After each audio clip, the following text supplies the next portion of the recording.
o que nós vamos aprender aqui hoje é a treinar a memória para estudar a Bíblia e poder evangelizar. Por exemplo, por que você deseja melhorar a sua memória? Por que você está aqui hoje? Escreva aí nos comentários o que eu trouxe aqui hoje. Você quer memorizar a Bíblia, mas qual é a sua maior dificuldade? Olha, eu tenho muita dificuldade de me concentrar na hora da leitura.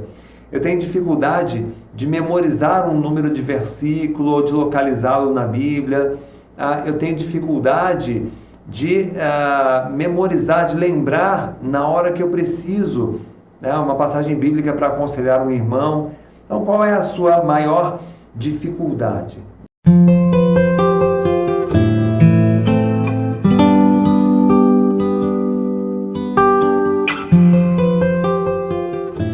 Como funciona a memória? A segunda pergunta é importante. Como funciona a sua memória? E para falar como funciona a sua memória, eu quero, com a tua permissão, falar um pouquinho de autoconhecimento. Por que às vezes você não consegue memorizar a Bíblia? Em primeiro lugar, tem dias que você acorda de um jeito diferente. Já sentiu isso? Então, todos os dias você acorda de uma certa maneira, toma o seu café, vai para o trabalho, você tem o seu dia a dia. Mas às vezes você acorda diferente, certo? Quando o seu corpo está diferente, a sua resposta cognitiva também é diferente. E dependendo da resposta cognitiva que você tem, você consegue ter mais facilidade de memorizar o conteúdo da Bíblia. Então, por exemplo, se você acorda como um serelepe, olhando para todos os lados, com os movimentos dos olhos rápidos, com o tom de voz mais alto, quando você acorda com a tensão muscular mais rígida, quer dizer, uma pessoa mais rígido, né? Os músculos mais rígidos, com a respiração mais alta, e a respiração torácica e alta faz a sua voz sair mais alta também.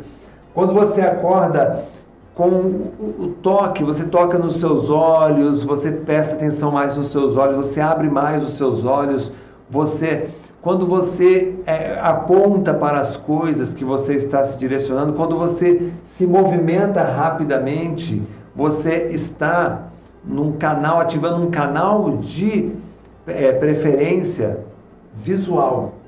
E quando você ativa o seu canal preferencial visual, quero que você se reconheça aí, o que acontece? Uma pessoa visual, ela começa a perceber o mundo, ela começa a pensar, ela começa a memorizar e a decidir através de imagens. Tá? O certo para a pessoa visual é o mais bonito, o limpo, o estético e o organizado. Então, se você está aí junto com um irmão, e aí você está funcionando no modo visual, aí você diz assim para o seu irmão: irmão, empreste a sua Bíblia.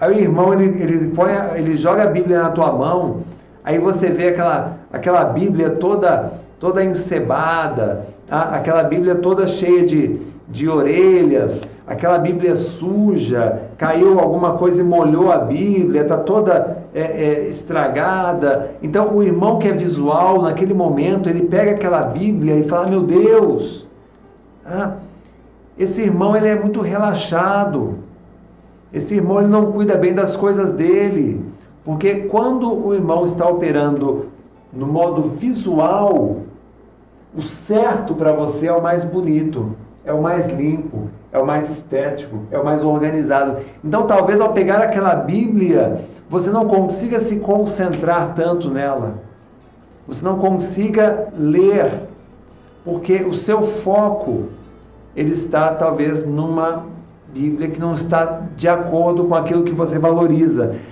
Renato, mas como eu percebo que eu estou no modo visual? É fácil, gente, pelas frases que você diz. Então, quando a pessoa diz assim: você viu, eu coloquei em maiúsculo aqui, você viu aquela pregação, ninguém vê a pregação, você escuta. Então você está ouvindo uma pregação, por exemplo, pelo rádio. Aí você olha para a pessoa do teu lado e diz assim: você viu o que o pastor disse? Quer dizer, na verdade você ouviu, só que você diz assim, você viu.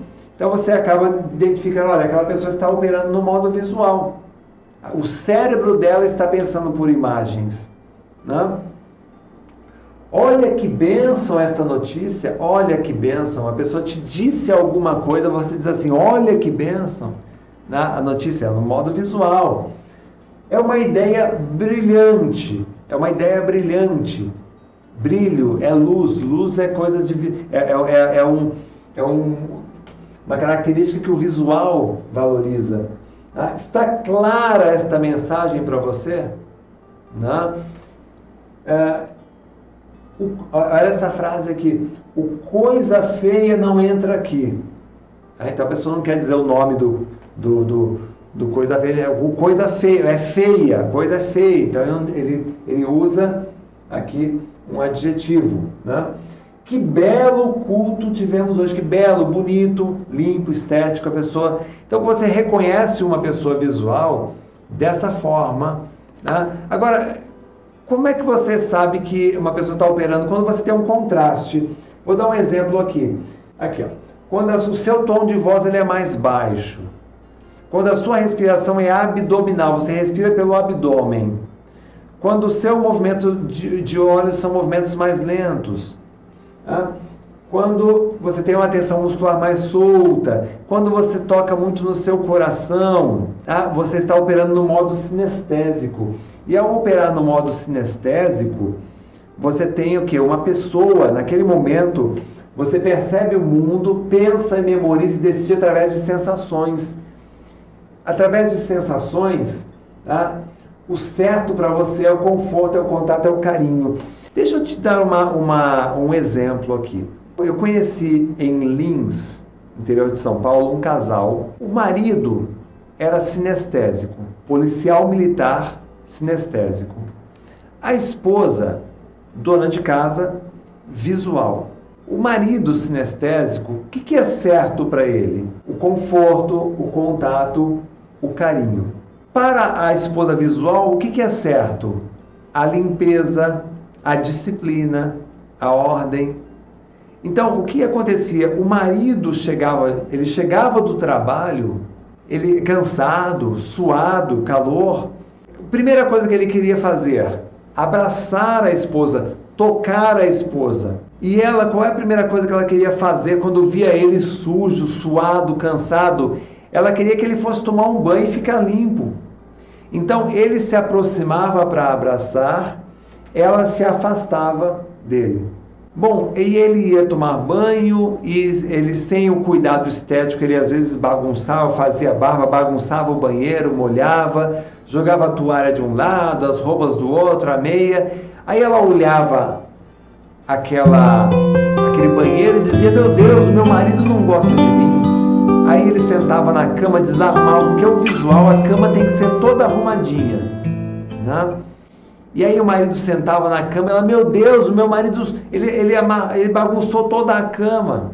E aí o que acontecia? Ela começava a achar que o marido não amava. Só que pelo lado dele, sinestésico, ele dizia assim, meu Deus, a minha esposa não me ama, porque a minha esposa vive reclamando de mim.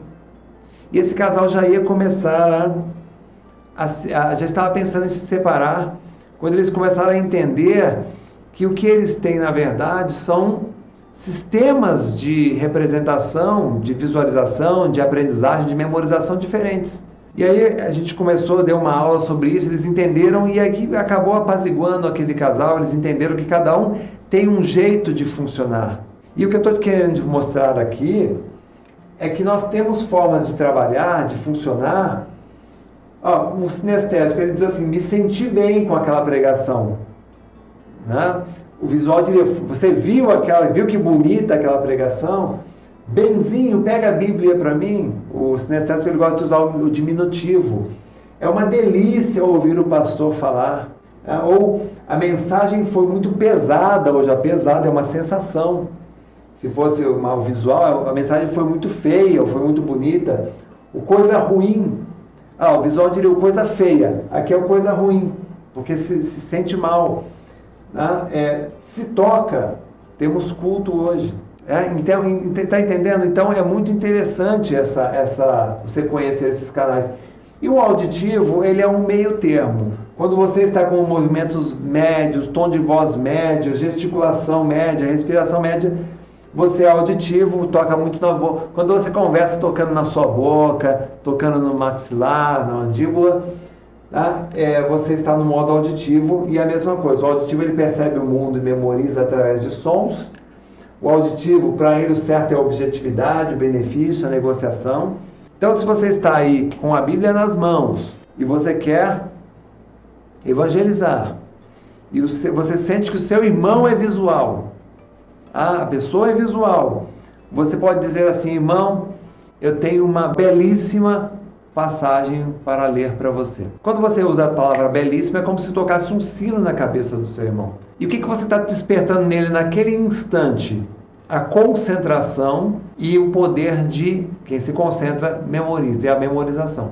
Se o seu irmão é sinestésico, você pode dizer para ele: irmão, eu vou te dizer uma mensagem aqui que é uma delícia de ouvir, uma mensagem que vai fazer você se sentir bem. E aí ele vai tocar essa palavra sentir bem, vai tocar um sino na cabeça dele, e ele vai prestar atenção em você.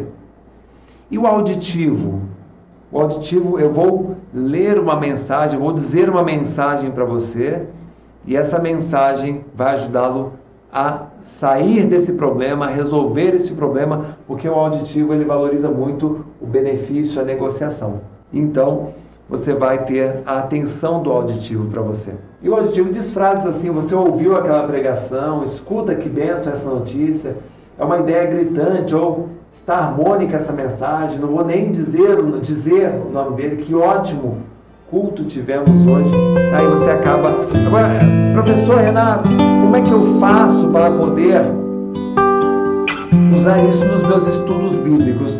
Se você é visual e você quer melhorar a sua concentração, olhar bem, imaginar, escrever, desenhar, tudo isso ajuda você, que é visual, a se concentrar mais no estudo da Bíblia e a memorizar com mais facilidade. Se você é auditivo, o que você tem que fazer? Ouvir. O auditivo ele precisa ouvir a própria voz, o auditivo ele precisa ler em voz alta. Aliás, a Bíblia ela foi feita para ler em voz alta. Se você quer memorizar a Bíblia com mais facilidade, isole-se e leia em voz alta.